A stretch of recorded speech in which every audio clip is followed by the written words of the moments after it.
Merci d'être sur la télévision Labari pour suivre le journal de ce jour, mercredi 24 septembre 2025. Mesdames et messieurs, bonsoir et bienvenue à tous.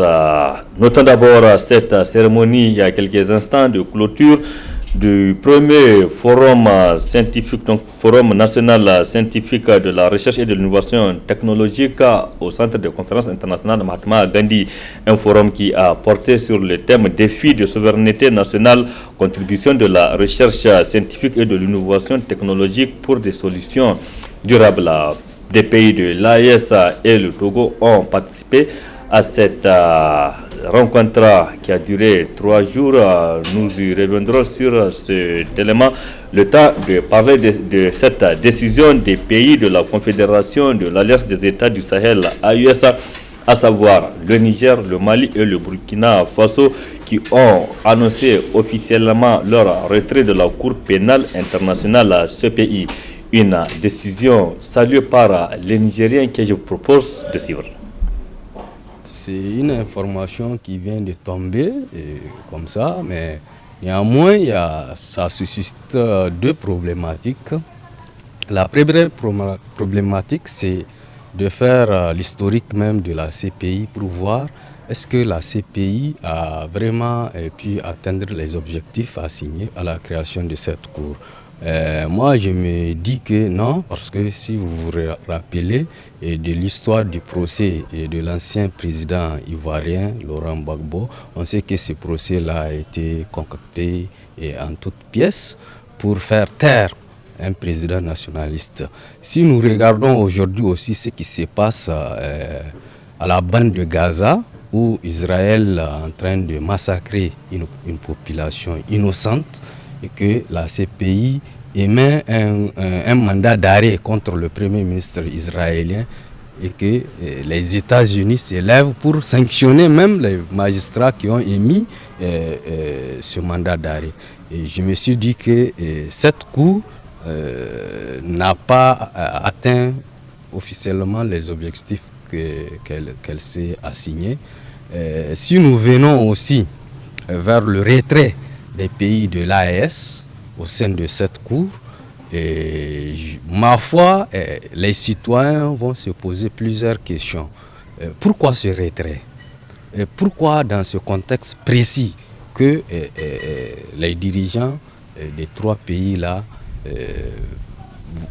se retirent de cette cour? Je pense bien qu'il y a tous ces questionnements-là que les gens devront se faire. Mais pour la protection des droits de l'homme, je pense bien qu'en se retirant, ces pays-là doivent se doter des instruments juridiques efficaces pour permettre à ce qu'il n'y ait pas de violations des droits de l'homme dans ces pays de l'AES. 3 chefs d'État de l'AES, ils ont bien réfléchi sur les questions juridiques et les questions judiciaires aussi. Bon, c'est une très bonne chose pour nous, surtout pour nous les pays africains, parce que moi j'ai l'impression que à chaque fois quand il y a un problème au niveau de la CPI, c'est comme si la CPI est une institution non internationale mais une institution africaine. Parce que c'est uniquement les Africains que chaque fois il y a un problème en Afrique, c'est les Africains qu'on juge là-bas. Maintenant, il y a les questions de guerre, les guerres qui ne finissent pas au niveau de l'Orient, au niveau sur la chaîne internationale, mais ces auteurs-là, de ces crimes-là, ils ne sont pas toujours jugés par la CPI. Mais si c'est en Afrique, c'est autre chose. Parce qu'en Afrique, ils attendent seulement qu'il y ait un problème en Afrique pour juger les Africains. Ils ont dit cour internationale. Mais moi, je n'ai pas cette impression-là. Il faut dire cour africaine. Parce qu'à chaque fois, ce sont les Africains qui sont jugés là-bas et non les autres. Mais pourquoi pas les autres? Pourquoi les autres ne sont pas jugés là-bas? Puisque la cour est là-bas pour ça. Il n'y a que les Africains, toujours les Africains. Vraiment, moi, je trouve que c'est une bonne initiative qu'ils ont prise. C'est une cour qui a été créée, pas pour les Africains, mais plutôt contre les Africains. C'est une cour qui n'a pas le droit d'entendre, d'écouter, de donner un ressortissant européen. La CPI, c'est une cour qui est destinée juste pour juger nos dirigeants et nos concitoyens, tout juste. Donc que l'on sorte de la CPI, c'est un événement, il n'y a rien de particulier, parce que on doit créer une justice, une cour qui doit répondre à nos intérêts, qui doit défendre nos concitoyens, qui doit défendre tous les citoyens africains. Parce que, voyez-vous, aujourd'hui, si un citoyen américain, français commet de forfaits de par le monde, il n'est pas inquiété. Ils disent que c'est leur juridiction seulement qui est habilitée à l'écouter, à l'entendre, à juger son cas. Mais pourquoi pour nous autres, maintenant, on va dire que c'est une cour internationale qui peut faire des... Comment ça s'appelle? Non, on peut quitter vraiment, il n'y a pas d'implication majeure, il n'y a pas de conséquences majeures sur nos activités, sur la vie des populations africaines. Pour le peuple africain en général, c'est vraiment une question d'actualité. Parce que nous avons vu dans la Cour pénale internationale, il y a vraiment un truc sélectif de justiciables d'abord. Très souvent, nous rencontrons que c'est des présidents africains ou bien je ne sais pas, des justiciables africains qui sont interpellés par rapport à la Cour pénale internationale. Ça, c'est un truc que vraiment nous déplorons. Depuis des années, nous avons constaté que la CPI ne juge que les présidents africains. Et ce qui n'est pas du tout normal parce qu'il n'y a pas que les présidents africains. C'était là donc les réactions de quelques citoyens nigériens sur la décision prise par les États de l'Alliance du Sahel, AES, de se retirer carrément de la Cour pénale internationale CPI. Autre aspect de cette édition, 23 septembre 1930 à 23 septembre 2025, cela fait donc hier jour pour jour 95 ans que l'Arabie Saoudite est devenue royaume sous l'impulsion du roi saoudien. À cette occasion, la représentation diplomatique de ce royaume ici à Niamey a célébré cet anniversaire hier à l'hôtel Radisson Blu de Niamey. C'était un événement qui a enregistré la présence de plusieurs invités, dont les autorités. Précision, Adam Soumana et Sadroumi.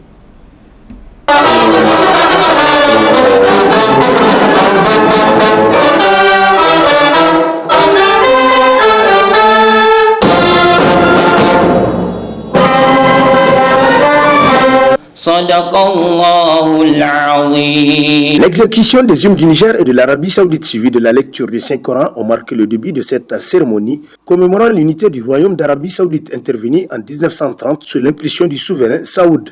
Une célébration qui a enregistré la présence massive de plusieurs autorités tant politiques, diplomatiques et coutumières, ainsi que de nombreux invités de marque. Occasion pour le diplomate saoudien de faire un bref rappel sur le chemin parcouru par son pays pendant ses 95 ans et la place qu'il occupe de nos jours, tout en parlant des perspectives.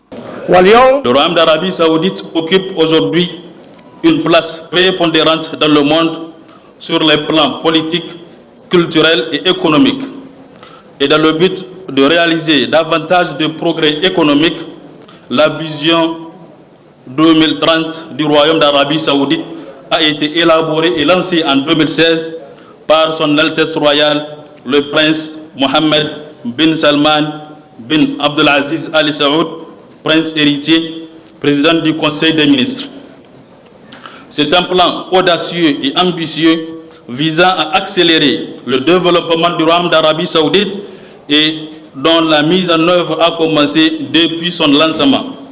Cette vision a permis de réaliser des progrès notables dans plusieurs secteurs, notamment l'augmentation de la contribution du secteur privé dans l'économie, l'amélioration de l'environnement des affaires et l'attraction des investissements, la transition vers une économie non pétrolière, la croissance du produit intérieur brut non pétrolier, la revitalisation du secteur du tourisme et l'augmentation de sa contribution au produit intérieur brut. Elle a également permis de faire progresser l'autonomisation de la femme et d'accroître sa participation sur le marché du travail, d'améliorer la santé grâce à l'augmentation de l'espérance de vie moyenne de la population, de développer la qualité de vie en mettant à la disposition des populations des logements et des services de qualité tout en respectant les principes de durabilité environnementale à travers des initiatives telles que l'Arabie Saoudite verte. Dr Zaïd Mouklid Al-Arabi n'a pas manqué également de souligner la qualité des relations entre son pays et le Niger.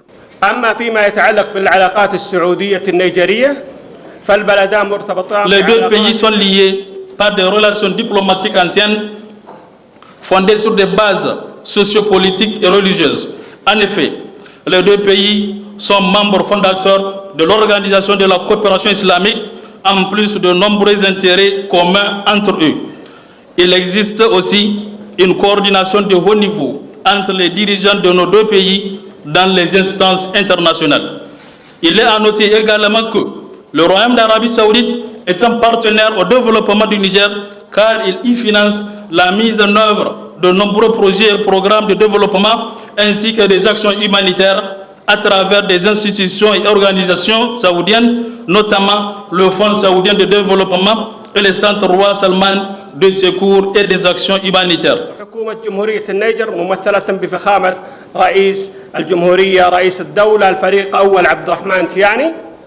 لحسن تعاونها مع السفارة ومختلف التسهيلات التي تقدمها لوفود المملكة لإنجاح مهامها في النيجر.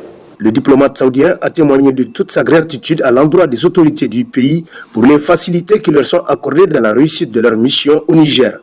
La coupure du gâteau d'anniversaire et du ruban pour l'exposition photo montrant les images des points forts de la coopération séculaire entre le Niger et le Royaume d'Arabie Saoudite ont mis fin à ce 95e anniversaire saoudien. Merci Adamou. Je le disais au début de ce journal, la fin cet après-midi, donc il y a quelques instants, au niveau du Centre de conférence internationale Mahatma Gandhi de Niamey, des travaux du premier forum national sur la recherche et l'innovation technologique, un forum qui a porté sur le thème défis de souveraineté nationale, contribution de la recherche scientifique et de l'innovation technologique pour des solutions durables. Plusieurs invités, notamment ceux de pays de l'Alliance des États du Sahel, élargis au Togo, ont marqué de leur présence aux assises de ce forum. C'est le ministre de l'Enseignement supérieur, de la Recherche et de l'Innovation technologique qui a présidé la cérémonie de clôture cet après-midi au Centre de conférence internationale Mahatma Gandhi. Plusieurs témoins de satisfaction et des prix ont été décernés aux meilleurs projets de recherche distingués. Précision avec Nafisa Yahaya et Ibrahim Abdou. Après 3 jours, les travaux de la première édition du Forum national sur la recherche et l'innovation technologique ont pris fin sur une note de satisfaction générale et par la lecture du rapport de la synthèse des travaux. Mettre en place un projet de développement et soutien aux incubateurs articulés autour du continuum formation, recherche, innovation, entrepreneuriat, avec le concours des décideurs, des acteurs de développement, des acteurs de la recherche et du monde professionnel, incluant le tissu industriel et le monde rural. Créer des centres nationaux spécialisés et mettre à l'échelle les innovations éprouvées. Valoriser le patrimoine culturel et l'art oratoire comme levier d'éducation et de cohésion sociale. Et enfin, adopter des cadres juridiques et institutionnels pour encadrer les secteurs émergents. Ces travaux ont abouti à des résultats concrets et des résolutions fortes, a souligné la représentante du Programme des Nations Unies pour le développement PNUD. Parmi celles-ci, je retiens notamment la création d'incubateurs de développement capables de renforcer le lien entre la formation des jeunes et l'innovation issue de la recherche. Au-delà, nous avons également entendu les propositions comme le renforcement du financement de la recherche par des mécanismes nationaux et innovants, de développer des partenariats entre universités et secteurs privés et les collectivités locales, et de mettre la science et l'innovation au service de grands défis actuels. Cette première édition du Forum national de la recherche scientifique et de l'innovation technologique ambitionne d'imprimer une synergie d'action pour que la recherche donne pleinement son rôle le levier de développement et contribuer à relever le défi de souveraineté, a rappelé le ministre de l'Enseignement supérieur en prenant la parole à la clôture de ce forum. Le Forum national de la recherche scientifique et de l'innovation technologique ambitionne d'imprimer une synergie d'action pour que la recherche joue pleinement son rôle de levier de développement et de contribuer à relever les défis de souveraineté. Ainsi, nous avons le devoir de faire émerger une recherche utile, connectée aux besoins du terrain et de créer un écosystème de l'innovation qui permette aux solutions de transformer notre quotidien. Nous avons désormais une responsabilité collective, faire en sorte que notre recherche scientifique soit au service de notre souveraineté, de notre développement et du bien-être de nos populations. Les travaux de ce forum ont été sanctionnés par la remise des prix aux meilleurs projets de recherche, dont le premier prix est décerné au professeur Gourouza Morou avec son projet Appareil de mesure piézométrique des paramètres physico-chimiques et de détermination des métaux lourds. Pour finir en beauté, plusieurs témoignages de satisfaction ont été décernés à tous les acteurs qui ont contribué à la réussite de ce forum.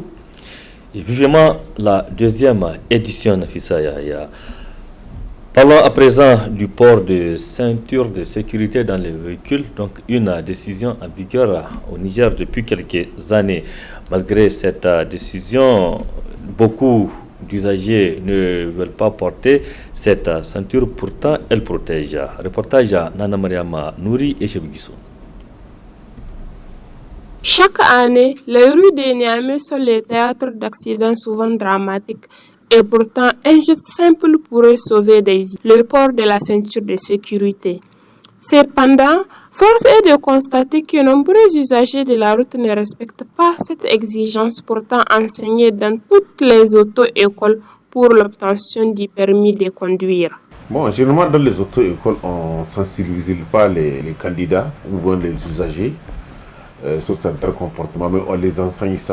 La ceinture de sécurité, ça apparaît dans les cours de code de la route, où il y a des questions qui sont posées par rapport à cette ceinture de sécurité qu'il faut répondre à l'examen. Voilà. Donc c'est une question qu'on vous pose à l'examen par rapport à l'utilité de la ceinture de sécurité au niveau de l'examen de code de la route, pour le conducteur lui-même et même pour les usagers qui sont dans les véhicules. Voilà. Parce que dans certains véhicules, dans la plupart des véhicules, les deux usagers, le conducteur et celui à l'avant, doivent porter la ceinture de sécurité. Et dans d'autres véhicules, même ceux qui sont derrière doivent porter la ceinture de sécurité. Par exemple, dans certains pays, c'est comme ça. Tous les 4 usagers qui sont dans les véhicules doivent avoir ça. Chacun doit porter une ceinture de sécurité. Donc dans les auto-écoles, on ne sensibilise pas, mais on enseigne le port de la ceinture de sécurité qui est obligatoire pour le conducteur. Ils acceptent, parce que j'ai dit tout à l'heure, c'est une question qu'on doit leur poser à l'examen. Donc ils acceptent, parce que quand vous ne répondez pas à la question, il y a une possibilité que vous échouez à l'examen de port. Donc du coup, ils acceptent le port de la ceinture de sécurité. Et même au niveau de l'enseignement, au niveau de la conduite, on les enseigne ça obligatoirement, n'est-ce pas? Parce que de nos jours même, et toutes les voitures qui sont confectionnées, lorsque vous rentrez dans ce genre de véhicule, vous ne portez pas de ceinture de sécurité. Il y a des voitures qui ne démarrent même pas. Il y a des voitures, même si vous démarrez, lorsque vous ne portez pas la ceinture de sécurité, quand vous tentez de partir, vous passez la vitesse, la vitesse ne passe pas. Vous voyez, donc d'où l'utilité de la ceinture de sécurité, qui est très utile en tout cas pour les usagers, parce que ça évite en cas d'accident que les usagers de véhicules soient injectés dehors. Mais comme nous l'enseigne une sagesse, il n'y a pas de règles sans exception. Et fort heureusement que certains mesurent l'importance du port de la ceinture de sécurité. Moi, c'est bon pour faire ça, parce que pour ma sécurité même, c'est très bon. C'est pas à cause de la police. C'est pas la peine même de conduire pour la police, quoi. Moi, je fais ça pour ma sécurité. Ça veut dire tout. Ceinture de sécurité. C'est largement suffisant pour ceux qui comprennent. C'est que ça veut dire la ceinture de sécurité. C'est pour ma propre sécurité. Et ça, je crois que tout celui qui a passé à l'auto-école est censé de le comprendre. Vous ne pouvez pas décoller sans votre ceinture de sécurité. Et vos passagers encore. C'est au Niger, on exige pour ceux qui sont dans la cabine avancée, attachent leur ceinture de sécurité. Mais dans d'autres pays, on ne vous demande même pas. Dès que vous montez, vous tirez la ceinture. Parce que la personne sait que c'est moral. En cas d'accident, maintenant, cas d'accident où vous avez le véhicule en tonneau, et tant que vous avez la ceinture de sécurité, vous avez au moins à peu près 75% de chances de survivre.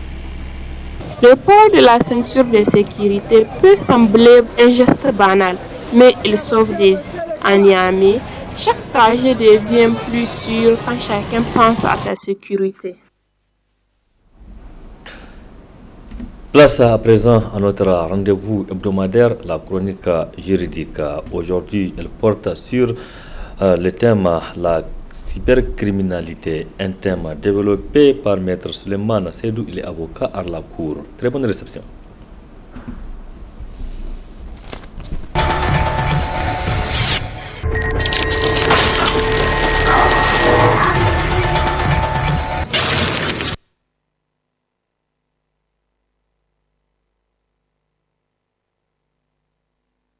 La cybercriminalité, au sens de la loi 2019-33 portant répression de la cybercriminalité au Niger, la cybercriminalité est définie comme étant l'ensemble des infractions pénales qui se commettent au moyen ou sur les réseaux de télécommunications ou par le biais d'un système d'information. Alors il s'agit d'une panoplie d'infractions qui sont regroupées sur la bannière de la cybercriminalité. Aujourd'hui, c'est une thématique qui est suffisamment d'actualité avec l'avènement des réseaux sociaux tels que Facebook, WhatsApp ou de manière générale l'utilisation des moyens de communication électronique. Alors la cybercriminalité qui regroupe un certain nombre d'infractions ont été listées par la loi 2019-33 que je viens d'évoquer tantôt. Parmi ces infractions, il y a l'infraction d'usurpation d'identité numérique. Il s'agit d'une infraction qui consiste à usurper de manière intentionnelle et sans droit l'identité d'une autre personne dans la perspective de troubler sa tranquillité, dans la perspective de trouver également de porter atteinte à son honneur, à sa réputation ou à sa dignité de manière générale. Lorsque on prend aujourd'hui ce qui se passe sur les réseaux sociaux, spécifiquement par exemple sur Facebook, vous pouvez avoir un compte Facebook. Et une personne mal intentionnée peut utiliser votre nom plus votre photo pour ouvrir un second compte Facebook. Et sur le fondement de ce second compte Facebook, il peut se mettre par exemple à publier des images ou des photos pornographiques de vous sur les réseaux sociaux dans la simple perspective, en tout cas, de porter atteinte à votre honneur ou à votre dignité. Une autre personne peut également créer un profil Facebook qui correspond à votre profil Facebook, mais qui n'est pas véritablement votre compte. Et sur le fondement de ce compte frauduleux qu'il crée, il peut se mettre par exemple à faire des sollicitations d'argent auprès de vos amis, de vos connaissances, pour leur demander de lui donner un certain nombre de sommes d'argent. Il s'agit des faits en réalité qui sont constitutifs de ce qu'on appelle l'usurpation d'identité numérique. Il s'agit d'une infraction qui a été prévue par la loi sur la cybercriminalité et qui est réprimée de manière, en tout cas forte, par le législateur nigérien. Lorsque vous vous rendez coupable d'une telle infraction, les juridictions ont la possibilité de vous sanctionner conformément aux dispositions de la loi portant répression de la cybercriminalité, d'une peine qui est comprise entre 2 à 5 ans et d'une amende de 5 millions à 20 millions. Donc vous voyez là, il s'agit d'une infraction spécifique, mais qui rentre dans le cadre de la cybercriminalité. En dehors de cette infraction, aujourd'hui, les gens s'insurgent notamment sur des actes et des comportements, des paroles et autres à caractère raciste, régionaliste, ethnique ou même religieux. Il s'agit également des infractions qui sont prises en charge par la loi sur la cybercriminalité. Vous pouvez, par le biais, par exemple, d'un écrit, par le biais d'un message, par le biais des photos, des sons ou des vidéos, par exemple, de nature, par exemple, à mettre les Nigériens en conflit, à mettre, par exemple, la religion, les musulmans et les chrétiens en conflit. Vous pouvez également, à travers ces mêmes écrits, les mêmes messages, confronter, par exemple, deux ethnies. Il s'agit d'un certain nombre de comportements que la loi réprime également sous la bannière de ce qu'on appelle la loi sur la cybercriminalité. Il y a également d'autres infractions, on ne peut pas épuiser la liste. Il y a la question de la diffamation et de l'injure par un moyen de communication électronique. Lorsque vous vous mettez à diffamer, à injurer une personne sur les réseaux sociaux, que ce soit sur WhatsApp, sur Facebook, il s'agit d'une infraction qui est réprimée par la loi sur la cybercriminalité également. Il y a également la diffusion des données de nature à troubler l'ordre public ou de nature à porter atteinte à la dignité humaine.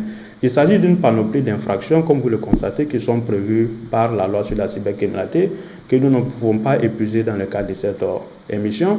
Mais il faudrait que les uns et les autres retiennent qu'aujourd'hui, l'usage des réseaux sociaux, l'usage de Facebook, de WhatsApp et de tout autre moyen de communication doit être utilisé de manière efficiente et efficace. Lorsque vous vous mettez dans une logique tendant à porter atteinte à la réputation des uns et des autres, par le canal bien entendu de ces éléments que je viens de citer, vous devez avoir à l'esprit que de l'autre côté également, il y a la loi sur la cybercriminalité qui réprime et qui sanctionne sévèrement ces genres de comportements.